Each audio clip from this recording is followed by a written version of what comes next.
Hi guys, Mary Beth Temple here for Hooked for Life with Mary Beth Temple, and in this video we're going to take a closer look at the Fisherman's Rib Stitch. Now, even if you are a brand new knitter, this is a super simple scarf to knit. The free pattern is written out on the blog, but you'll be able to do the whole thing by watching the video. So you can zip on over to the blog, which is linked in the description below, or if you don't wanna, you don't have to. One of the things I wanted to point out about this fabric, it's super stretchy, so you can wrap it around your neck as many times as you want to. It has a little bit of an airy quality, and so sometimes people look at that and think that it's not going to be warm enough. But because the fabric is so thick, see how that is with the ridges on both sides? It acts almost like thermal underwear, you know, because there's so many layers here, and the warm air that's radiating off from your neck can get trapped in the layers, so it will keep you super warm. But when it's not that cold out, if you've got just the one layer of it open, you can breathe a little bit and you're not going to roast. So the other thing I want to point out before we get started, I know you want to get right to the pattern, this variation of Fisherman's Rib is completely reversible, so it looks the same on the other side as it does on the front side. I mean, it's off by one, but you get ribs on both sides. There is another variation in which you only get ribs on one side, but I like my scarves to look the same on the front as on the back. So I'm going to go get a swatch going and let's knit this cute scarf. Now you can use any yarn that you like, that you have, that is kicking around in any gauge. You just need to make sure that you have knitting needles that are appropriate for it. But I'm using a super bulky. I used one extra large skein of Bernat Softy Chunky, and then I got some knitting needles that are size US 11 or 8mm. Now, the first thing you want to do is figure out your cast on. I cast on 21 stitches for a nice wide scarf in my super bulky, but you can cast on any odd number of stitches. Obviously, the wider you want it, the more stitches you're going to need, and the more narrow you want it, the fewer stitches you're going to need. The next thing I did was I knit 5 rows, which gave me these 3 garter stitch ridges, which I'm going to use for my border. So now we're going to learn the pattern. It is a 2-row pattern. So on both rows, you're going to maintain the first 3 stitches and the last 3 stitches as knit stitches for a nice garter stitch edging. So no matter what row we're doing, we're going to start with a knit 3. Then on this row, it's going to be purl 1, and then knit 1 below, purl 1 until 3 stitches remain. So let's look at that knit 1 below. So instead of knitting through the front of the stitch like I normally would, I'm going to go in the center of the stitch below the stitch where I normally would. And you can see there's 2 strands of yarn over my needle tip. Yarn over and pull it through like a regular knit stitch and push the left hand guy off. So bring the yarn to the front, purl 1. Bring the yarn to the back, knit 1 below. And I'm going to alternate those stitches until I get to the last 3 stitches, which I'm going to knit. Let's look at that one more time slow, not in the knit stitch like you normally would, but through the center of the stitch below, and then just yarn over, pull it through, and push that left hand stitch off the needle like you always would.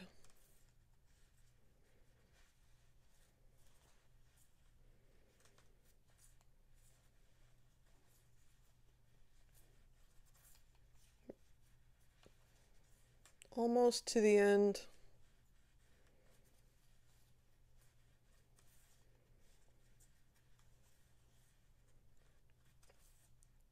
So I'm going to end with my last knit 1 below, purl 1, and then I have 3 stitches left, 1, 2, 3, that I'm going to knit. 1, 2, 3. So this is what the work looks like at the end of the first pattern row. You can already see those sort of lifted stitches starting to build up, but it's much easier to see after you have a few rows on the pattern. So for the alternate rows, I'm going to knit 3. 1, 2, 3. Then I'm going to knit 1 below. And again, I can see it because it looks like a knit stitch. It's really easy to read your stitches. So not in the stitch, but in the one below. 2 strands are over the needle, yarn over, pull it through the stitch, push it off the left-hand needle, purl 1. So the only difference between, my goodness, I'm twisted. Let me get this untwisted. The only difference between this side row, and I hesitate to call them right side rows or wrong side rows because honestly, they're both the right side when you come right down to it.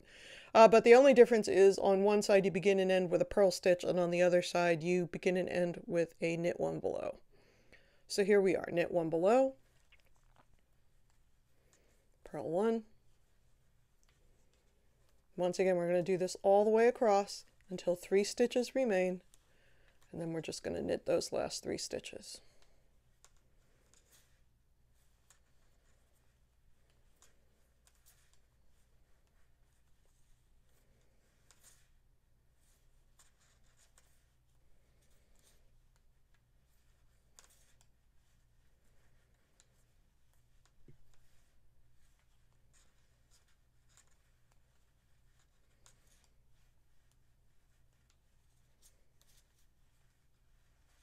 Knit 1 below, remember, right through that hole.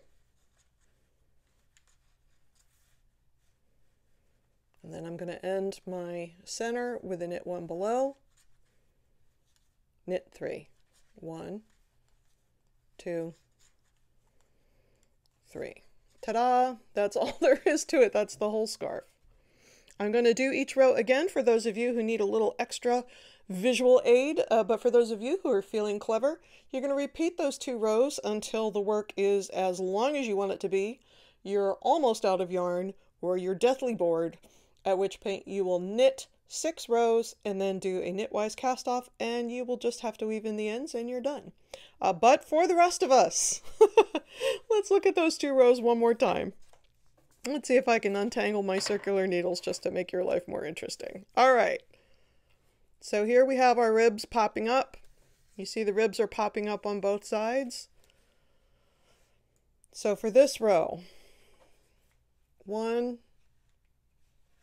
2, 3. And now, again, we're talking about reading your knitting. You can see that this is the side that begins with the purl and not the knit 1 below, because you can see the purl bump right there. So if you see a purl, make a purl. So purl 1, and then knit 1 below, purl 1 all the way across until 3 stitches remain.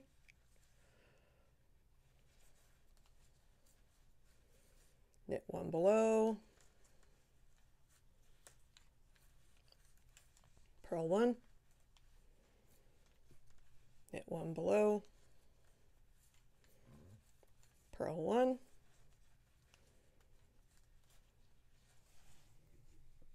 just pulling up some more yarn, knit 1 below, purl 1. Now I used the large skein of the Bernat Softy Chunky, and I'll tell you what, that scarf was 78 inches when I got done with it. And I still had enough yarn left over to make this little swatch for the camera, so those big skeins go super far.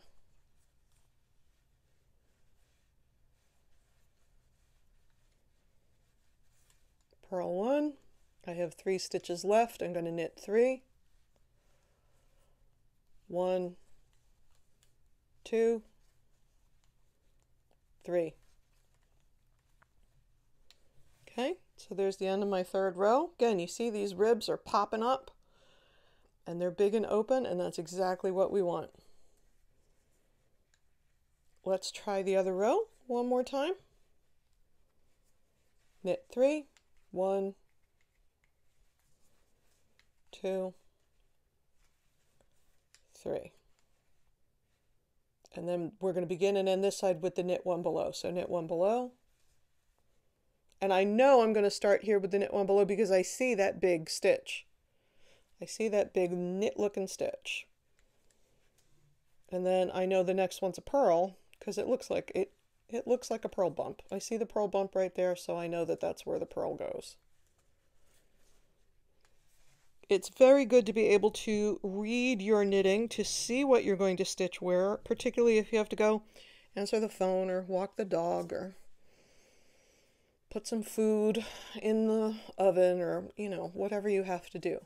Although generally speaking, it is best if you, whoops, sorry, bumped the camera there, finish your work at the end of the row.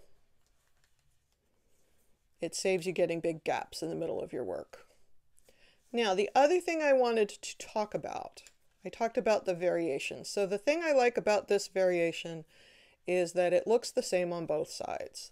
There is another variation of the fisherman's rib, and here's how it goes. You do the row that I just did, which is knit one below, purl one, knit one below, etc., all the way across. So this is the side that begins and ends with the knit one below after the border. And instead of working the other row on the way back, the one that begins and ends with a purl, here's my last 3 stitches, I'm going to knit them. You knit back. So you work one row of fisherman's rib, all knit on the opposite row. One row of fisherman's rib, all knit on the opposite row.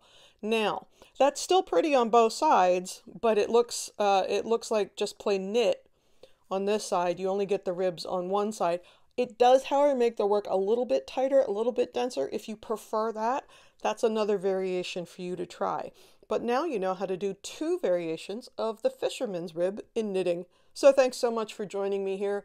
Please like the video. Please subscribe to the channel. You know what to do. We'll see you again next time. Bye-bye.